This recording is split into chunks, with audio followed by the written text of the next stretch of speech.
সমস্যা বেকারদের কর্মসংস্থান ইস্যু নিয়ে আমরা ডিওয়াইএফআই এবং টিওআইএফ যৌথভাবে আজকে এই সংবাদ সম্মেলনের আয়োজন করেছি। আমাদের মধ্যে উপস্থিত আছেন ডিওয়াইএফআই রাজ্য সম্পাদক নবারুণ দেব, রাজ্য সম্পাদক মণ্ডলীর সদস্য শান্তনু দেব এবং আমি ডিওয়াইএফআই প্রেসিডেন্ট পলাশ ভৌমিক।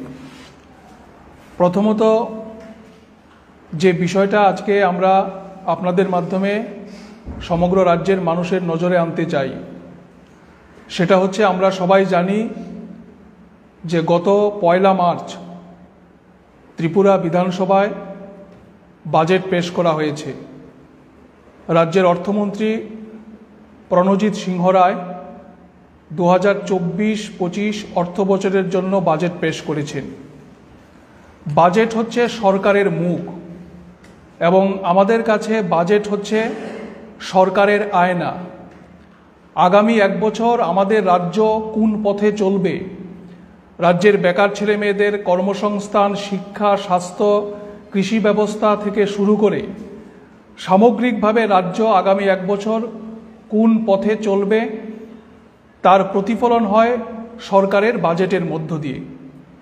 কিন্তু গত 1 মার্চ বিধানসভার মধ্যে যে বাজেট পেশ করা হয়েছে, এই বাজেট থেকে রাজ্যের ছাত্র যুবদের উৎসাহিত হওয়ার মতো কোনো কিছুই নেই। বিশেষ করে এই বাজেট থেকে কর্মসংস্থানের মতো একটি জ্বলন্ত সমস্যাকে রাজ্য সরকার পরিকল্পিতভাবে এড়িয়ে যাওয়ার চেষ্টা করেছেন এবং আমরা বলবো বেকার ছেলে মেয়েদের ভবিষ্যৎ নিয়ে বেকার ছেলে মেয়েদের সাথে এই সরকার প্রতারণা করেছেন।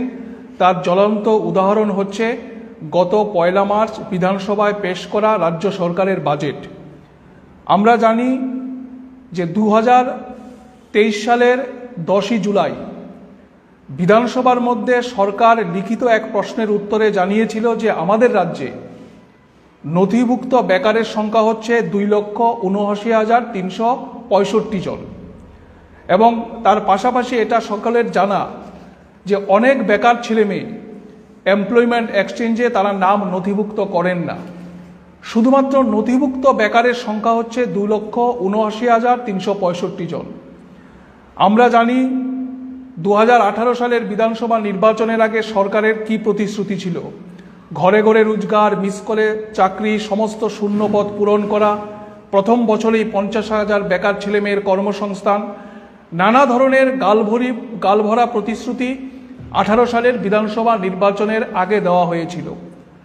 কিন্তু গত 1 মার্চ যে বাজেট পেশ করা হয়েছে, সেই বাজেটে বেকার ছেলে মেয়েদের কর্মসংস্থানের জন্য কোনো কথা উল্লেখ নেই এবং এই বাজেট বক্তৃতার 27 নম্বর পৃষ্ঠায় কর্ম বিনিয়োগ ও জনশক্তি এই নাম দিয়ে একটা প্যারা তৈরি করা হয়েছে। এই প্যারাতে বলা হয়েছে শুধুমাত্র যে গ্রামীণ যুবাদের প্রশিক্ষণ দেওয়ার বিষয়টি সরকার বিবেচনা করছে এবং তার প্রক্রিয়া চলছে। এবং সবচেয়ে যেটা ভয়ঙ্কর বিষয়, সেখানে উল্লেখ করা হয়েছে বেসরকারি ক্ষেত্রে কর্মহীন যুবকদের কর্মসংস্থানের জন্য 74টি কর্মমেলার আয়োজন করা হয়েছে, অর্থাৎ বিগত দিনে করা হয়েছে বেসরকারি ক্ষেত্রে। অর্থাৎ সরকারি চাকরির সুযোগ আমাদের রাজ্যে সংকুচিত হচ্ছে। আমরা জানি যে এই সময়ে টেট পাশ করে ছেলেমেয়েরা চাকরির দাবিতে লড়াই করছেন, কখনো মুখ্যমন্ত্রীর দরজায় যাচ্ছেন, কখনো অন্য মন্ত্রিসভার সদস্যদের দরজায় যাচ্ছেন, কিন্তু মুখ্যমন্ত্রী তাদের সাথে দেখা করতে রাজি না, পুলিশ লেলিয়ে দেওয়া হচ্ছে। MBBS পাশ করা ছেলেমেয়েরা বেকার, নার্সিং পাশ করা ছেলেমেয়েরা বেকার,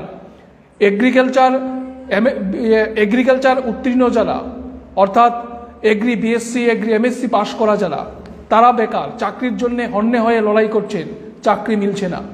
এইরকম একটি অবস্থার মধ্যে দাঁড়িয়ে আমরা আশা করেছিলাম, রাজ্যের যুবরা আশা করেছিল যে সরকার আমাদের রাজ্যের বেকার ছেলে মেয়েদের কর্মসংস্থানের জন্য একটি সুনির্দিষ্ট পরিকল্পনা তার বাজেটের মধ্যে উত্থাপন করবেন, কিন্তু কোনো পরিকল্পনা নেই। অথচ আমাদের রাজ্যে এবং দেশে একই সরকার চলছে, অর্থাৎ ডাবল ইঞ্জিনের সরকার। অর্থের কোনো সমস্যা নেই, অর্থের কোনো অভাব নেই, কিন্তু তারপরেও কর্মসংস্থানের মতো একটি জ্বলন্ত ইস্যুকে এড়িয়ে যাওয়া হয়েছে এই বাজেটের মধ্য দিয়ে। এবং সবচেয়ে যেটা গুরুত্বপূর্ণ বিষয় আমি বলবো, আমরা জানি এই মুহূর্তে আমাদের রাজ্যের স্কুলগুলোতে ভয়ঙ্কর শিক্ষকের সংকট চলছে এবং 391টি স্কুল ইতিমধ্যে বন্ধ করে দেওয়া হয়েছে। কিন্তু বাজেটের মধ্যে আমরা দেখলাম শিক্ষা ও উচ্চশিক্ষা এই প্যারাতে 5 নম্বর পৃষ্ঠায় এখানে পরিষ্কারভাবে আমরা যেটা আন্দাজ করতে পারছি যে আমাদের শিক্ষা ব্যবস্থাটাকে ক্রমশ বেসরকারি পথে নিয়ে যাবার জন্য সরকার নীতিগতভাবে সিদ্ধান্ত গ্রহণ করছেন। বেসরকারি ক্ষেত্রের জন্য এখানে দরজা সম্পূর্ণভাবে খুলে দেওয়া হচ্ছে। শিক্ষক নিয়োগের কথা এখানে উল্লেখ করা হয়নি। ফলে সামগ্রিকভাবে আমরা মনে করি ডিওয়াইএফআই এবং টিওয়াইএফ এই বাজেট একদিকে জনবিরোধী, বেকার ছেলেমেয়েদের কাছে এই বাজেট হতাশার বাজেট। এই বাজেট বেকার ছেলেমেয়েদের কর্মসংস্থানের মতো যে জ্বলন্ত ইস্যু, এই ইস্যু থেকে রক্ষা করবার জন্য এই বাজেট কোনো ধরনের ভূমিকা গ্রহণ করতে পারবে না। এবং এই বাজেটের বিরুদ্ধে আমরা আগামী অল্প কিছুদিনের মধ্যেই ডিওয়াইএফআই টিওয়াইএফ যৌথভাবে রাস্তায় নেমে প্রতিবাদ সংগঠিত করব। এবং আমরা মনে করি এটা শুধুমাত্র বামপন্থী ছাত্র যুবদের দায়িত্ব না, এই দায়িত্ব হচ্ছে রাজ্যের সর্বস্তরের মানুষের, সর্বস্তরের বেকার ছেলে মেয়েদের দায়িত্ব যে সরকারের এই জনবিরোধী বাজেটের বিরুদ্ধে রাস্তায় নেমে যেন তারা প্রতিবাদে সামিল হন এবং আগামী দিনে কর্মসংস্থানের সুযোগ তৈরি করার জন্য সরকারকে বাধ্য করানোর দায়িত্ব, এই দায়িত্ব নিয়েই আমরা ডিওয়াইএফআই টিওয়াইএফ আগামী দিনে রাস্তায় নামব।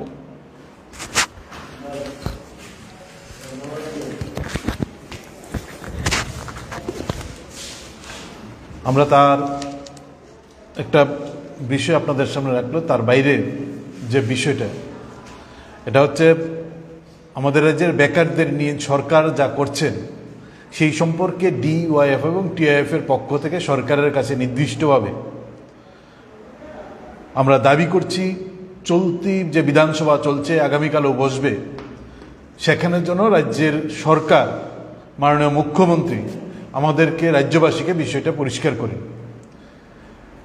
আমাদের রাজ্যের নতুন করে যে সংস্কৃতি আমদানি করেছেন, সরকারি দপ্তরে নিয়োগ প্রায় বন্ধ, তারপরও যেখানেই সামান্য চাপে পড়ে নিয়োগ হচ্ছে, জেআরবিটির দীর্ঘদিন পর অফার ছাড়া হলো। আমরা দেখছি সেই অফার মন্ত্রীরা তার দপ্তরে যারা অফার প্রাপক তাদের হাতে তুলে দিচ্ছেন। এবং তারপরেই আমরা গত ডিসেম্বর মাসের 15 তারিখ আমাদের ছাত্রজ ভবনে প্রেস মিট করে আমরা সেদিন বলেছিলাম যে এই যে পোস্ট মাস্টারের কাজ, পোস্ট অফিসে পোস্টমাস্টার যে দায়িত্ব পালন করেন,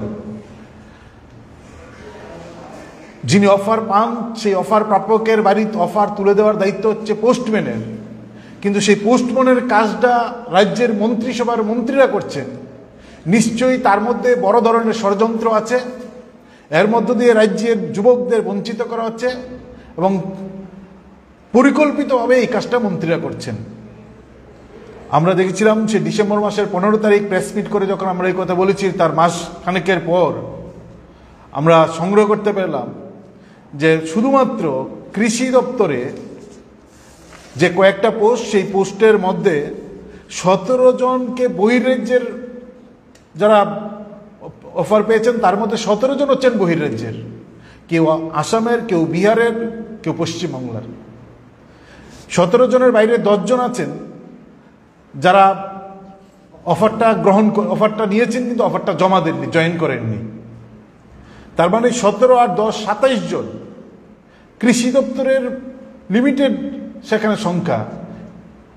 যখন এই লিস্ট প্রকাশ করে দপ্তর, তখন আমরা দেখেছি নাম আছে কিন্তু তার ঠিকানা নেই। সেদিনও আমরা বলেছিলাম যে কেন যারা উত্তীর্ণ হয়েছেন তাদের নামের পাশে কেন ঠিকানা থাকবে না, কেন তার বাবার নাম থাকবে না, কেন তার গ্রামের নাম থাকবে না, কেন তার জেলার নাম থাকবে না। পরিকল্পিতভাবে শুধুমাত্র নামটা প্রকাশ করেন। অফার দেওয়ার পর এখন দেখা যাচ্ছে যে প্রতিটা ডিপার্টমেন্টে ব্যাপকভাবে বহিরাজ্যের যুবকদের হাতে এই অফার তুলে দিয়েছেন রাজ্যের মন্ত্রীরা এবং এটা পরিকল্পিতভাবে এটা করেছেন।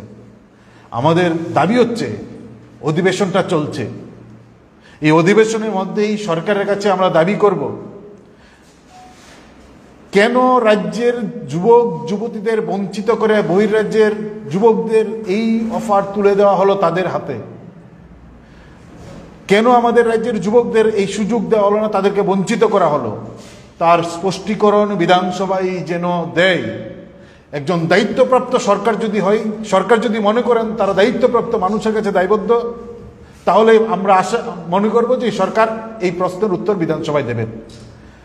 আমরা জিজ্ঞেস করতে চাই, এই যোগ্য বেকার কি আমাদের রাজ্যে নেই? যে বহিরাজ্যের যুবকদের এনে এইরকম কৃষি দপ্তরে চাকরি দিতে হলো, বলে তার একটা সদুত্তর রাজ্যের সরকার বিধানসভায় দেবেন, যার মধ্য দিয়ে আমরা জানতে পারবো এটা রাজ্য সরকারের দায়বদ্ধতার উপর নির্ভর করে। 2 নম্বর হচ্ছেন টেট। 2022 সালে ডিসেম্বর মাসে টেট পরীক্ষা নেওয়া হয়েছে। 2023 গেল, 2024 শুরু হয়েছে, টেট পরীক্ষা নেওয়া বন্ধ। এসটিজিটির যা পরীক্ষা নেওয়া হয়েছিল 2022 সালে সেপ্টেম্বর মাসে, 2023 গেল, 2024 চলছে, পরীক্ষার রেজাল্টটা দিতে পারছেন না। আমরা দাবি করতে চাই, যারা টিআরবিটির চেয়ারে বসে আছেন, আরে দায়িত্ব যদি না পালন করতে পারেন, মিনিমাম এই দায়িত্বটা, এই চেয়ার থেকে আপনারা এই চেয়ারটা ছাড়ুন। কেন এই উচ্চশিক্ষিত ছেলে মেয়েদের জীবন নিয়ে আপনারা এই মানে সার্কাসটা করছেন? এই মুরাদটা আপনাদের নেই। আমরা তো চিনি যারা এখানে বসে আছেন ব্যক্তিগতভাবে, কিন্তু আপনারা তো উচ্চশিক্ষিত, আপনাদের মিনিমাম দায়বদ্ধতা তো আপনাদের স্বীকার করতে হবে। আরে 1 বছরের উপর হয়ে গেল, 2022 সালে সেপ্টেম্বর মাসের এসটিজিটি পরীক্ষাটা নিলেন, 2023 সেপ্টেম্বর গেল, 2024 ফেব্রুয়ারি শেষ হচ্ছে, মার্চ চলছে, এখন পর্যন্ত পরীক্ষার রেজাল্টটা দিতে পারছেন না। ফলে কারা বসে আছেন টিআরবিটির মাথায়? মানে উপর থেকেই যেভাবে আঙ্গুলে নির্দেশ হচ্ছেন সেভাবেই তারা কাজটা করছেন। এতে কিন্তু রাজ্যের শিক্ষিত বেকার যুবক যুবতীরা তাদের জীবনে সমস্যা হচ্ছে। একইভাবে ডাক্তার, আমাদের রাজ্য সভাপতি বলছেন ডাক্তার বেকার সংখ্যা বাড়ছে, নার্স বেকার সংখ্যা বাড়ছে, ইঞ্জিনিয়ার বেকারের সংখ্যা বাড়ছে। সব দিক থেকেই এটা কলাপস করে দেওয়া হচ্ছে, কোনো নিয়োগ নেই। যেখানে নিয়োগ হচ্ছে সেখানে বহির্রাজ্যের কি করে দেওয়া যায় সেই চেষ্টা সরকার করছেন, যা রাজ্যের যুবক যুবতীদের জীবন আরও বেশি অন্ধকারে ঠেলে দিচ্ছেন। আমরা দেখছি এই প্রশ্নে আরও সরকারের যে একটা যুব সংগঠন আছেন, যাদের দায়িত্ব হচ্ছেন দিনে রাত্রে বিরোধী যারা আছেন তাদের বাড়িতে আক্রমণ করা, তারা এই প্রশ্নে কোনো শব্দ উচ্চারণ করছেন না। বেকারত্বের হার, গোটা দেশের বেকারত্বের হার হচ্ছে 8.7%। গোটা দেশের বেকারত্বের হার যখন গড় হচ্ছেন 8.7%, তখন আমাদের রাজ্যের বেকারত্বের হার হচ্ছে 17%। মানে দেশের বেকারত্বের হারের ডাবল থেকেও বেশি আমাদের রাজ্যের বেকারত্বের হার। কিন্তু সরকার এই রাজ্যের বেকারদের বঞ্চিত করে বহির্রাজ্যের বেকারদের চাকরির সুযোগ করে দিচ্ছেন। 3 নম্বর যে বিষয়টা যে আমরা দেখেছি, তার গত এই বিধানসভার আগের বিধানসভায় একজন শাসক দলের একজন বিধায়ক একটা বেসরকারি প্রস্তাব আনেন এবং সেই প্রস্তাবে তিনি বলেছেন যে আমাদের রাজ্যে ডিজে এবং অধিক রাত্রে যে মাইক সাউন্ড করে যেভাবে শব্দ সন্ত্রাস হচ্ছে সেটা যেন বন্ধ করা হয়। সরকারের পক্ষে এই প্রস্তাব আনা হয়, সরকার শাসক দলের বিধায়ক, এবং এই প্রস্তাব আনার পর আমরা দেখেছিলাম গোটা বিধানসভার শাসক বিরোধী সবাই মিলে প্রস্তাবকে সমর্থন করেছেন, মন্ত্রীরা এই প্রস্তাবকে সমর্থন করেছেন। বিধানসভায় যখন এই প্রস্তাব দলমত নির্বিশেষে শাসক বিরোধী সবাই সমর্থন করেন, এই প্রস্তাব গ্রহণের পর থেকে আমরা আজকের দিন পর্যন্ত দেখেছি যে প্রতিদিন রাত্রেবেলা মন্ত্রী বিধায়ক তারা দায়িত্ব নিয়ে রাতভর জলসা করছেন এবং আমাদেরকে রাজ্যবাসীকে অবাক করেছে।